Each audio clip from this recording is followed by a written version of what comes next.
just gone 10:48, News Talk 106 to 108. Gerard Farrelly is the principal of a primary school in Kilkenny, and he's been doing research into homophobic bullying in primary schools. He discovered it's not just innocent name calling, there's more to it than that, and it's something we need to discuss more. He joins us now. Gerard, good morning. How are you today? Morning, Tom. Thank you. So you did quite extensive research, did you? Yeah, I'm halfway through, kind of thing. I'm just doing. I've got a lot more research to actually do, but what I found so far was very interesting from the point. How much is there? People accept it happens, but how widespread is it? I think it's a lot more common than possibly people realise. I think you don't expect to hear that the fact that children might actually understand about sexuality within the primary school. No.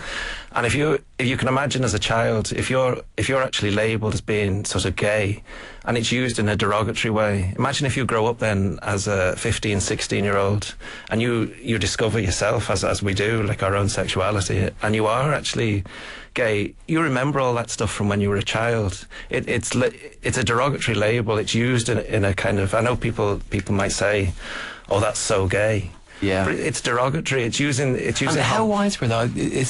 I see one finding that something like 92% of kids. Just 90%. This is principal teachers now who would have had experience of children being actually called gay.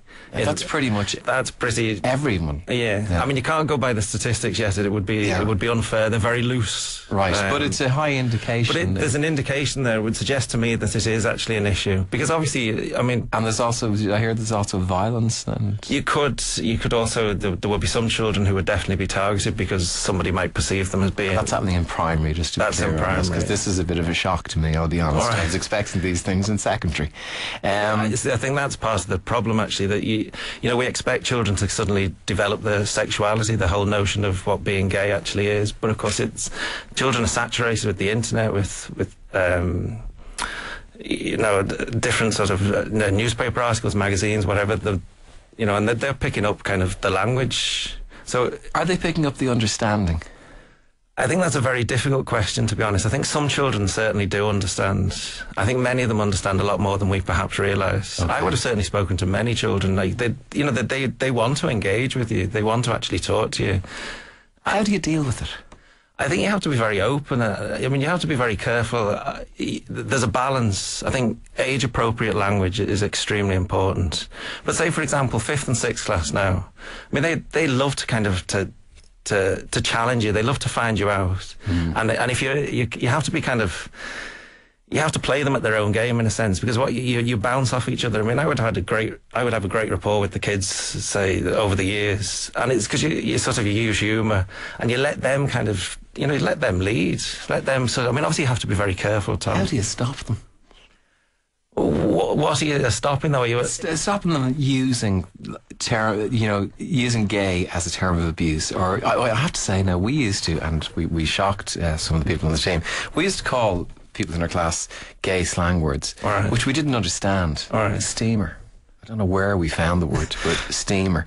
I didn't know what it meant. So if they don't know what it means, does it matter? I think it does matter because you're using it in a derogatory way. Would you, if somebody was kind of from a different ethnic background, we don't tolerate that kind of language anymore. And yet, in terms of sexuality, we still seem to see it as being acceptable to actually. But is that not a very simple difference to explain to a child between 6 and 12? He's from a foreign country, he's different colour skin, that's not a nice thing to say to him. Whereas, if you have to explain to a child about the whole world of sexuality. See, I don't think you do. I think you have to explain that some people are actually different. I think it's about difference. I think people actually pick up on the fact that someone appears to be different, and they go with that. Like, say, for example, a child who maybe is quite effeminate. That doesn't necessarily mean, say, they're gay. Right. But people actually use it as a target word. It's like, oh, they must be gay because they present in an effeminate way. I think you have to be very, very careful. We shouldn't use any language. We shouldn't tolerate any kind of language anywhere that portrays an image, whether children understand or not. I don't think is.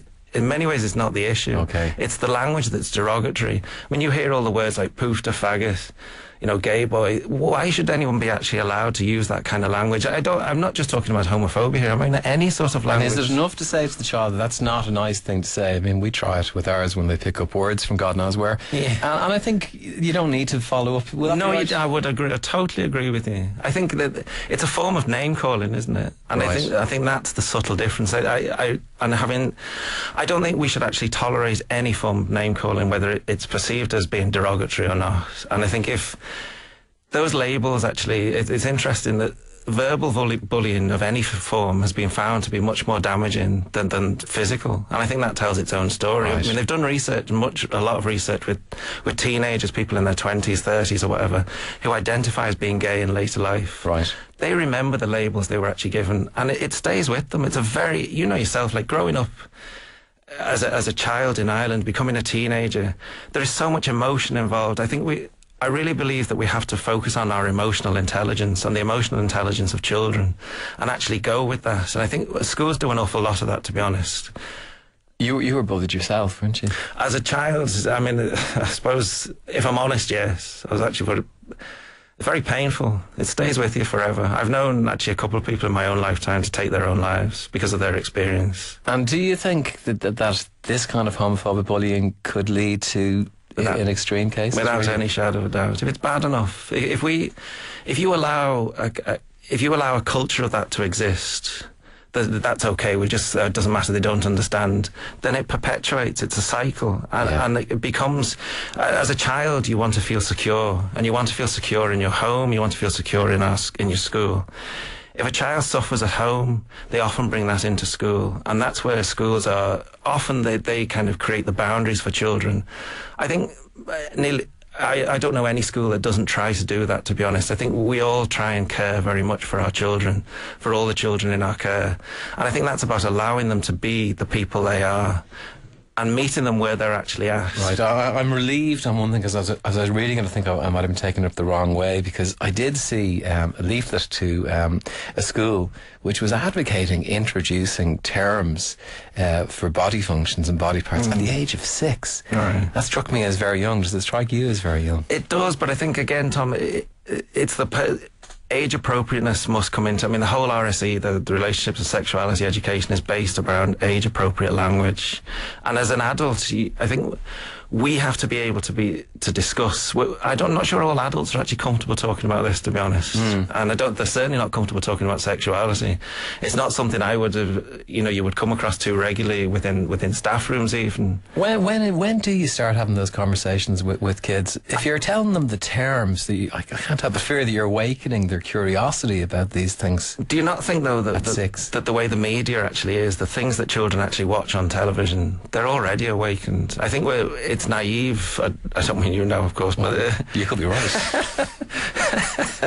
I don't think I don't think we should be naive enough to think. We should always kind of think of the possibility. I'm not for 1 minute suggesting that you walk into a school. It's a very difficult subject to talk about with children, and if we're not comfortable as the adults standing in front of the kids, how are they going to feel? Or what are they going to think about the whole area of sex and sexuality? I don't know. I just feel they'll pick up on your discomfort and think, I'm going to have fun with teacher here. And that's very important. And I think, like, for myself now, it's interesting. Some of the kids know, like, I don't feel any discomfort from it, to be honest, because you come to terms with yourself as much as anything. But let's face it, we all there are issues that maybe we've all faced in the past or whatever in terms of growing up.